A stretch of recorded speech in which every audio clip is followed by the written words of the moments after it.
Hi, this is the Business Guy. Just a little update on the Ukrainian situation and what Volodymyr Zelenskyy said to Congress today. Now, let's go ahead and summarize. Ukrainian President Volodymyr Zelenskyy, in an address to Congress Wednesday, pleaded with the United States to do more by implementing a no-fly zone, providing additional aircraft and air defense systems. Zelenskyy spoke to U.S. lawmakers from Kiev, where he has chosen to remain even as Russian forces move in on the city. He thanked President Biden for his personal involvement and a sincere commitment to the defense of Ukraine. Then he added, "It is true in the darkest time for our country and the whole of Europe in recent times, and I call on you to do more." He also had a direct message to President Biden. He said, "I'm addressing President Biden." He said, "You are the leader of the nation, and I wish you to be the leader of the world." He also added, "Being the leader of the world means being the leader of peace." If you appreciate this information, please click the like button below so YouTube promotes it. Thanks for that. And if you haven't already, click subscribe below so that when more videos come out like this, we'll keep you up to date. Zelenskyy went on to invoke September 11th, 2001, calling it a terrible day when independent territories were turned into battlefields and when innocent people were attacked from the air. It says Ukrainian President Volodymyr Zelenskyy received a standing ovation from members of Congress before he addressed the lawmakers. Yes, he said, just like no one else expected, again talking about September 11th, you could not stop it. Our country experienced the same every day. Right now, at this very moment, every day for 3 weeks now. Zelenskyy said that Russia has turned the Ukrainian sky into a source of death for thousands of people, saying there are missiles and countless bombs. And he said they use drones to kill us with precision. He says there is terror that Europe has not seen for 80 years, and we're asking for a reply, for an answer from this terror and from the whole world. He also asked, is this a lot to ask for, to create a no-fly zone over Ukraine to save people? Is this too much to ask? A humanitarian no-fly zone that Russia would not be able to terrorize our free cities. He then invoked Martin Luther King. He said, "I have a dream, and these words are known to each of you, and today I have a need. I need you to protect our sky. I need your decision. I need your help." The same you feel when you hear the words, "I have a dream." Pointing to World War II, Zelenskyy said that the war in the past has prompted our predecessors to create institutions that should protect us from war, but they unfortunately didn't work. We see it, you see it. We need new ones, new institutions, new alliances, and we are for them, Zelenskyy said. He proposed to create an association for peace. He said it takes the leaders of the world being the leader for world peace. Zelenskyy says he's 45 years old, but that his age stopped when the hearts of more than 100 children stopped beating. He says, "I see no sense in life. I cannot stop the deaths." He says, "This is my main issue as the leader of my people, great Ukrainians, and the leader of my nation." Now, Zelenskyy's plea comes as the White House said a no-fly zone would be escalatory, and it probably would. I tell you what, we don't want another Afghanistan times 10, because this is Russia we're talking about, not some shoddily armed terror organization. Whew. Members of Congress have stopped short of calling for a no-fly zone, both Republicans and Democrats, echoing Biden's concerns. And then White House Press Secretary Jen Psaki on Tuesday added that they continue to believe that a no-fly zone would be escalatory and would prompt a war with Russia. Now, it says there have been a growing number of bipartisan lawmakers that have been urging Biden to facilitate a deal with Poland to send MiG-29 planes to Ukraine from U.S. Air Base in Germany, which, of course, that would be like drawing us out a little bit too much. Thing is, we don't want some tit-for-tat going on with Russia. Not a good thing for our country, most likely. And so it has bipartisan support. And the administration said this could be escalatory and could result in significant Russian reactions that could increase the prospects of a military escalation with NATO.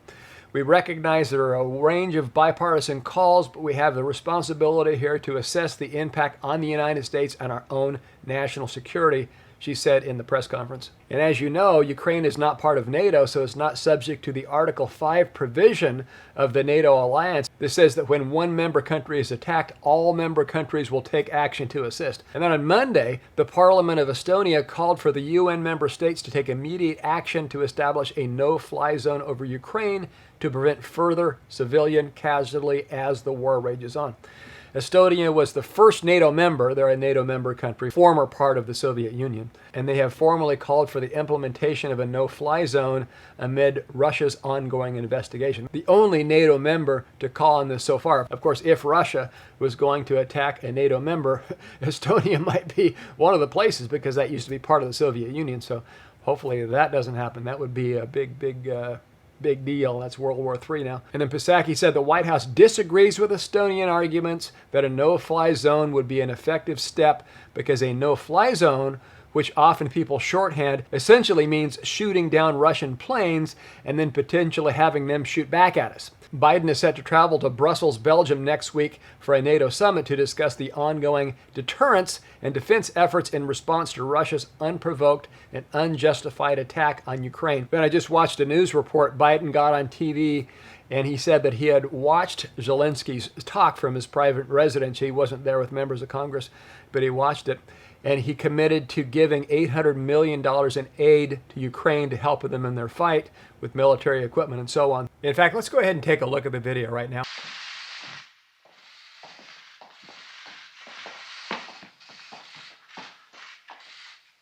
Good afternoon. I want to begin by thanking President Zelenskyy for his passionate message this morning. I listened to it in the private residence, and he was convincing and significant speech. He speaks for a people who have shown remarkable courage and strength in the face of brutal aggression. Courage and strength that's inspired not only the Ukrainians, but the entire world. Putin is inflicting appalling devastation and horror on Ukraine, bombing apartment buildings, maternity wards, hospitals.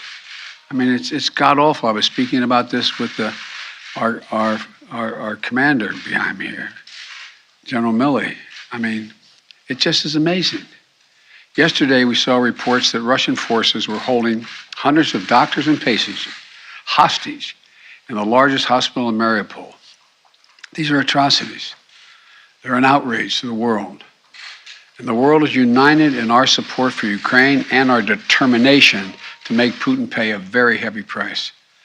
America is leading this effort, together with our allies and partners, providing enormous levels of security and humanitarian assistance that we're adding to today, and we're going to continue to do more in the days and weeks ahead. We're crippling Putin's economy with punishing sanctions that's going to only grow more painful over time, with the entire NATO and EU behind us and many other countries. What's at stake here are the principles that the United States and the United Nations and across the world stand for. It's about freedom. It's about the right of people to determine their own future. It's about making sure Ukraine will never be a victory for Putin, no matter what advances he makes on the battlefield. The American people are answering President Zelensky's call for more help, more weapons for Ukraine to defend itself, more tools to fight Russian aggression. And that's what we're doing. In fact, we started our assistance to Ukraine before this war began, as they started to do exercises along the Ukrainian border, the Russians, starting in March of last year. We took the threat of Putin invading very seriously, and we acted on it. We sent Ukraine more security assistance last year, $650 million in weapons, including anti-air and anti-armor equipment, before the invasion, more than we had ever provided before. So when the invasion began, they already had in their hands the kinds of weapons they needed to counter Russian advances. And once the war started, we immediately rushed $350 million in additional aid to further address their needs.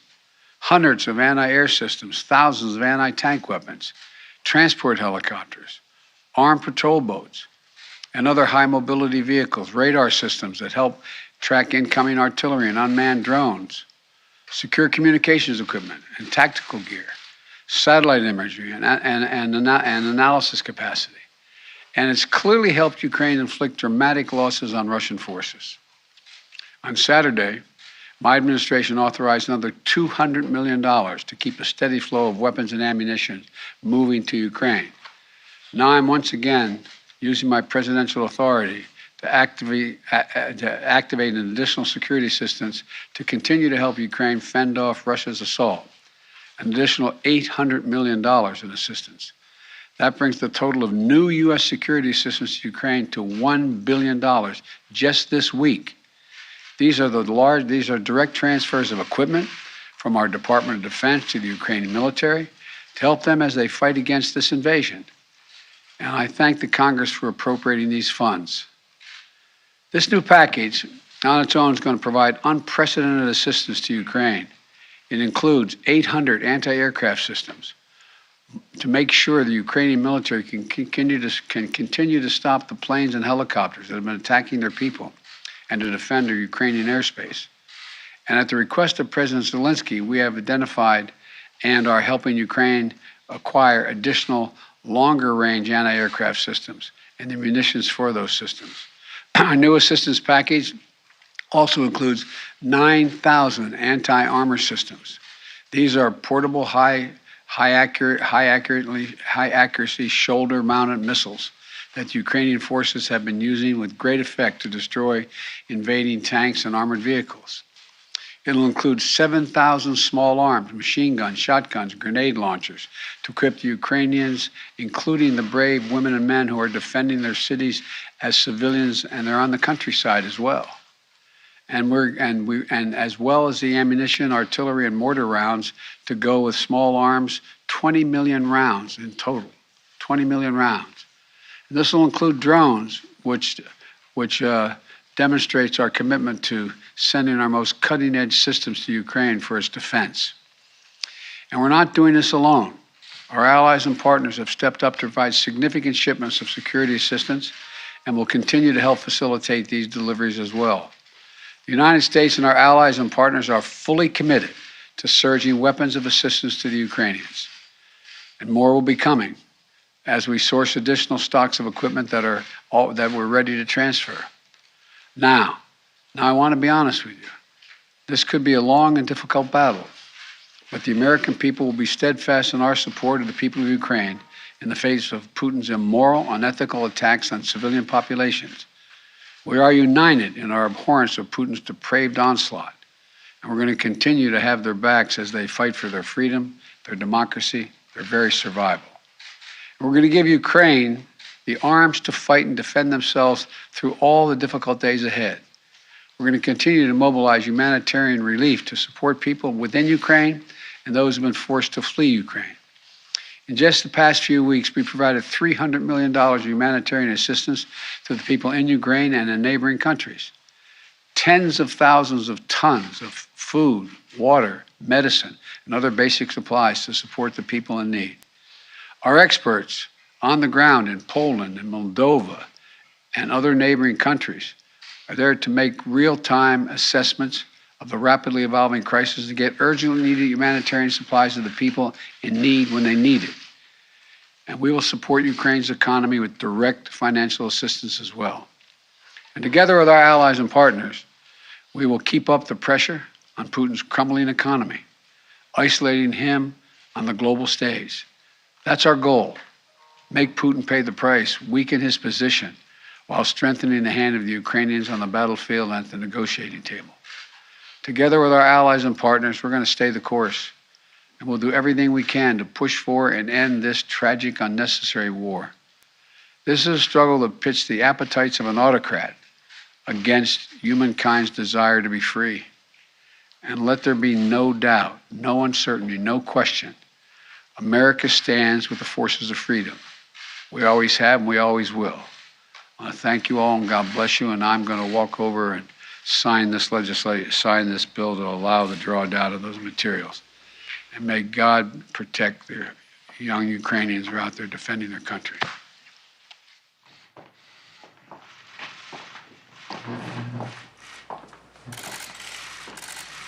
So we're not going to participate in the war, but we're going to give money to help Ukraine defend themselves.